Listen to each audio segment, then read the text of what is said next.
Hi, I'm Tio. I printed a new puppet head base with TPU filament.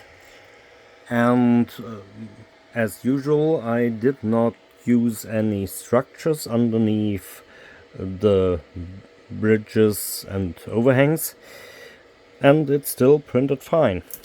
So this is perfectly usable. I just found one little problem about here. This did not really print like it was supposed to, but that's not a problem. This part is not needed for the head base. I can just cut it and remove it. But everything else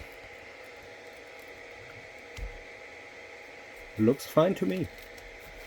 And even on the inside,